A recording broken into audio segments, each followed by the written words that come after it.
Now, can a stable country situated in the heart of Europe be split down the middle? The people of Belgium are beginning to wonder if that outcome, which used to be difficult to imagine, could now become a reality. And much of the crisis is down to the inability of political leaders there to form a government. Well, there's always been a very clear divide between North and South, with the Dutch-speaking Flemish living in the north and the French-speaking Walloons in the south. The capital, Brussels, where most people speak French, is in the north, and the man who leads the biggest party and the would-be Prime Minister, Yves Le Terme, is proposing that more power be devolved to it. As Tanya Page reports now from Belgium, that has heightened fears that the country could be accelerating towards a split. Belgian politics is a bit of a sticky mess at the moment in this small nation of 10 million people, famous for chocolate, beer and Tintin. Many are asking what exactly it means to be Belgian. Almost exactly half of all Belgians are French-speaking Walloons, the rest Dutch-speaking in Flanders, where Flemish separatists say there's only one real solution. The two people actually have no common point. That they have self-interest on both sides and that they have totally different views of all the problems, and they have a different point of view, and they won't give in on. I mean, someone is going to have to compromise, and a compromise, the so-called famous Belgian compromise, is always a lousy compromise because it's always at the expense of the Flemish.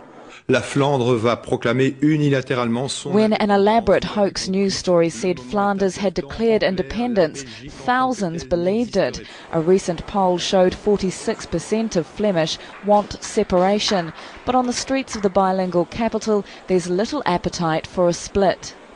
Belgium should not be separate because I think it's good like it is. It will separate, yeah, but not for the moment. Belgium is a little country, so if we're separated, we're smaller. If there was no Brussels as a city, the separation could happen very, very quickly. Brussels, the home of NATO and the European Parliament, is the problem for separatists. How would it be divided? It's largely French-speaking, but sits inside Flanders. This is Belgium's parliament, where politicians have been arguing for more than 100 days over how to form a coalition government.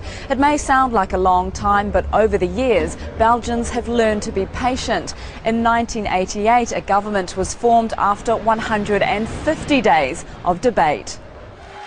The cause of the deadlock: the man likely to be the next Prime Minister promising more power for prosperous Flanders, which doesn't sit well with Walloon parties. On the outskirts of Brussels, one mayor says her village is on the front line, sitting like an island, surrounded by Flanders. A native French speaker, she can speak only Dutch in her own council building. La Flandre,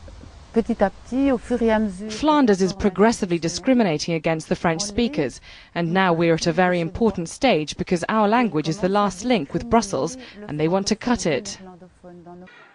Nearby, a Flemish mayor has banned French from the local school, claiming it's to protect the Flemish identity and to help new arrivals fit in. There were some people who said that's discrimination. I always said it's a form of faster integration. That's like you want to see it. But if they have a problem, they always can send their children to a Brussels school.